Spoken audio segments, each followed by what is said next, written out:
पहले तो माफ़ी चाहता हूं कि तरुण गोगोई जो मैंने नाम बोला है, दरअसल गौरव गोगोई के पिता का नाम था, वो कभी मुख्यमंत्री भी थे असम के। तो तरुण गौरव गोगोई नाम है उनका पूरा, और आज वो लाइव में जो गया है तो चीज़ें सुधारना बेहतर होता है। नमस्कार, मैं शंभू कुमार सिंह और आप देख रहे हैं नेशनल दस्तक। आज की सबसे जो बड़ी खबर है, सोचिए संसद में वंदे मातरम पर बहस हो रही है। वंदे मातरम आज़ादी के समय का एक राष्ट्रगीत है जिसको लेकर लगातार बीजेपी अब जो है, चूँकि बंगाल में चुनाव है तो कोशिश है उसकी, लेकिन आज बंगाल के चुनाव जीतने के चक्कर में बीजेपी संसद में गिर गई। खासकर अखिलेश यादव ने साफ साफ कहा कि इनका राष्ट्रवाद से कोई लेना देना नहीं है। ये जब चुनाव आता है तब इस तरह की ये बातें शुरू करते हैं। यहाँ तक कह दिया अखिलेश यादव ने कि न तो ये तिरंगा आरएसएस वाले फहराते थे, न ये बाबा साहब की पूजा करते थे, न ये बाबा साहब की तस्वीर लगाते थे, न ये राष्ट्रगीत गाते थे वंदे मातरम। ये बड़ा आरोप लगाया अखिलेश यादव ने, आप सुन भी लीजिए। इनका इतिहास खंगाल लीजिए, पूरा निकाल लीजिए। चुनावी सभाओं में कभी बाबा साहब भीमराव अंबेडकर जी की तस्वीर ये लोग नहीं लगाते थे। ये बात अगर सही हो तो बता दो। और ये तस्वीर कब लगाना शुरू किए? इनका एक सहयोगी साथी संगठन, जिस समय समाजवादी पार्टी और बहुजन समाज पार्टी ने मिलकर के इन्हें उत्तर प्रदेश में हरा दिया था, उसी दिन के बाद से बाबा साहब भीमराव अंबेडकर की प्रतिमाओं तस्वीर लगाने लगे। तो सुना आपने, ये अखिलेश यादव का बयान है। उसके बाद अखिलेश यादव ने कहा कि एक समय जब सपा और बसपा एक साथ आई थी, सोचिए उस समय जब मंडल कमीशन के खिलाफ कमंडल लेकर आडवाणी निकले, और उसके बाद जब मुलायम सिंह यादव और कांसीराम साहब ने गठबंधन किया और यूपी में बीजेपी को हराया, तब से ये बाबा साहब की तस्वीरें लगाने लगे। सोचिए कितना अच्छा होता अगर आज फिर से बहुजन समाज के नेता, बहुजन दल एकजुट होते। सोचिए चंद्रशेखर आज़ाद का कल मैं लाइव देख रहा था, उन्होंने फिर कोशिश की है कि बहुजन समाज के लोगों को, बहुजन समाज के नेताओं को, बहुजन समाज के पॉलिटिकल दलों को एकजुट होना चाहिए। तो आज बीएसपी को लेकर जिस तरह से अखिलेश यादव का बयान आया वो काबिल तारीफ है, और क्या पता भविष्य में सपा बसपा एक साथ फिर से आए, इंडिया गठबंधन में मायावती जी आए। अगर उनको प्रधानमंत्री का उम्मीदवार अगर मान लिया जाए बीएसपी सुप्रीमो मायावती का, क्योंकि नीतीश कुमार को इंडिया गठबंधन एक बार प्रधानमंत्री का उम्मीदवार नहीं माना, बड़ी चूक हुई, और बीजेपी सत्ता में है, 240 पर भले है लेकिन सत्ता में है। आप सोचिए अगर 2024 में बीजेपी को हराने के लिए नीतीश कुमार को प्रधानमंत्री मान लिया जाता तो आज बीजेपी सत्ता में नहीं होती। अगली गलती, अगर नीतीश कुमार उधर रहते हैं तो अगर बीएसपी सुप्रीमो मायावती को प्रधानमंत्री मान लिया जाए, अखिलेश यादव यूपी के मुख्यमंत्री बन जाए, आकाश आनंद जो है वो डिप्टी सीएम अभी बन जाए, तो क्या दिक्कत है। बिहार में उसी तरह से कहा जा रहा है कि नीतीश कुमार के बेटे जो हैं उनकी पॉलिटिकल एंट्री हो सकती है। वहाँ अगर चिराग पासवान मुख्यमंत्री बन जाए, तेजस्वी यादव डिप्टी सीएम बन जाएं, नीतीश कुमार के बेटे डिप्टी सीएम बन जाए, तो भी बड़ा खेल हो सकता है। तो जब तक बहुजन दल एक साथ नहीं आएंगे तब तक बहुजनों की समस्या दूर नहीं होगी। सोचिए कि आरएसएस के पास अपना कोई बड़ा चेहरा नहीं है। सरदार पटेल भी कांग्रेस के थे, बीजेपी उनको भुनाने की कोशिश करती है। आरएसएस का इतिहास है कि वो आज़ादी के आंदोलन में भाग नहीं ले सकते हैं, न उन्होंने लिया। एकमात्र सावरकर थे जिन्होंने आज़ादी के आंदोलन में भाग लिया। आज वंदे मातरम पर जो बहस हुई है, आप सोचिए कि आरएसएस न तो तिरंगा फहराती थी, न वंदे मातरम गाती थी। वो अपना एक उनका गाना है बस चले भारत के नाम से, वहीं उनके भारत माता की तस्वीर में भारत के गांव, गरीब, किसान, महिलाओं की तस्वीर गायब है। तो अखिलेश यादव ने ये सारी बातें कही, और आज इतिहास कुरेदने वाली बीजेपी, सोचिए 75 के बाद तो वो कांग्रेस पर हमला कर सकती है। आज़ादी के बाद के स्थिति में बीजेपी कांग्रेस पर हमला कर सकती है, लेकिन आज़ादी के पीछे जैसे बीजेपी ले जाने की कोशिश करेगी उसकी भत पिट जाती है, क्योंकि आज़ादी के पीछे आरएसएस का, जबकि आरएसएस 1925 में बन चुका था, उसका आज़ादी के आंदोलन में कोई योगदान नहीं है। यहाँ तक कि आज संसद में मुखबिर तक के तमगे लगे, तो सबसे ज़्यादा धज्जियाँ आज आरएसएस की उड़ी हैं। अखिलेश यादव ने भी ये बात कही। गौरव गोगोई हैं, वो तल्ख थे, और उन्होंने साफ साफ कहा कि कौन लोग हैं जो आज़ादी की लड़ाई में मुखबिर थे, किनके पुरखे जो हैं आज़ादी की लड़ाई से भाग रहे थे। तो आज बीजेपी के लिए अच्छा दिन कम से कम नहीं था। वहीं पप्पू यादव ने एक बड़ा सवाल उठाया। उन्होंने कहा कि पहले तो वंदे मातरम का गाना पूरा प्रधानमंत्री गा दे।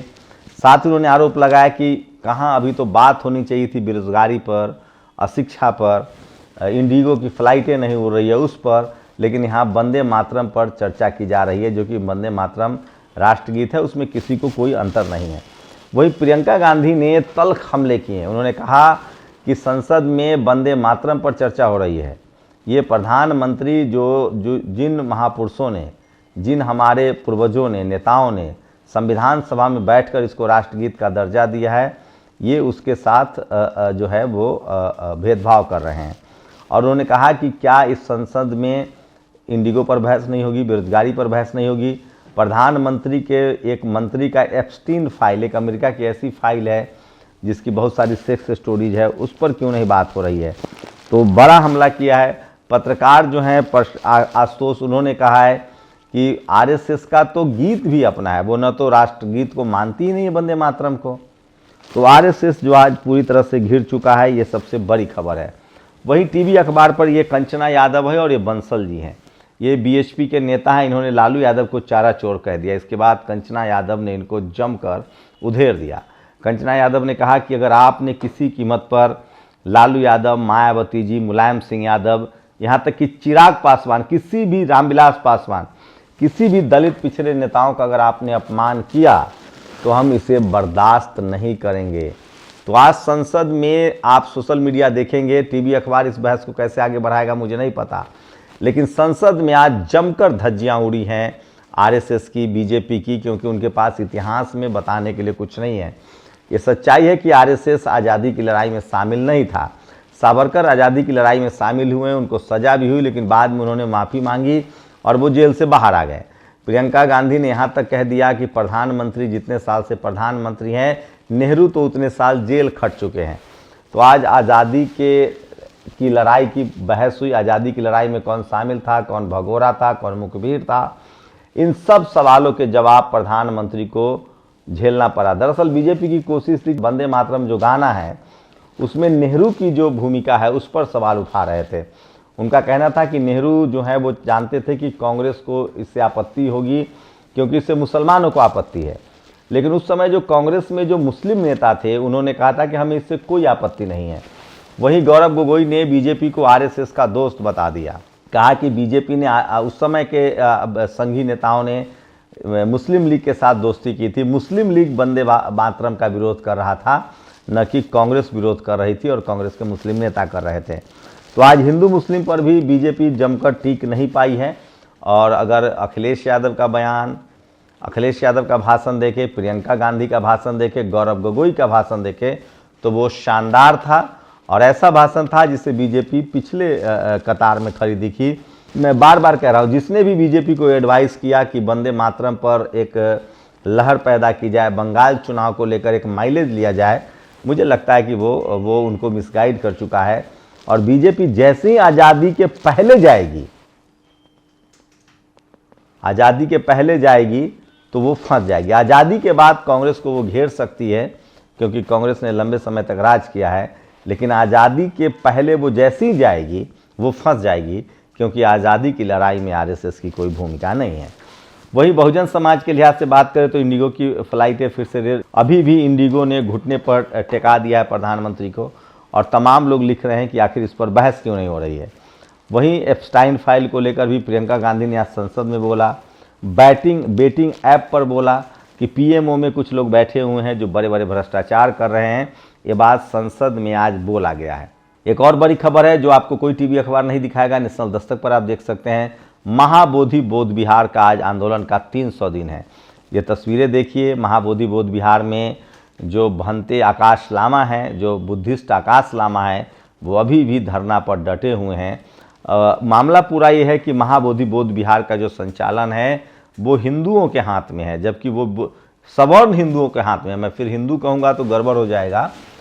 जनरल कैटेगरी के हिंदू, जो जनरल कैटेगरी के हिंदू है, जिसको अपर कास्ट हिंदू कहते हैं या सवर्ण हिंदू कहते हैं, उनके हाथ में है, जबकि कायदे से वो बुद्धिस्टों के हाथ में होना चाहिए था। इसको लेकर ये बीएमसी एक्ट जो 1949 का एक्ट है, आज़ादी से पहले का एक्ट है, उसको लेकर ये सारे सवाल उठ रहे हैं, जो संविधान लागू होने से पहले का एक्ट है।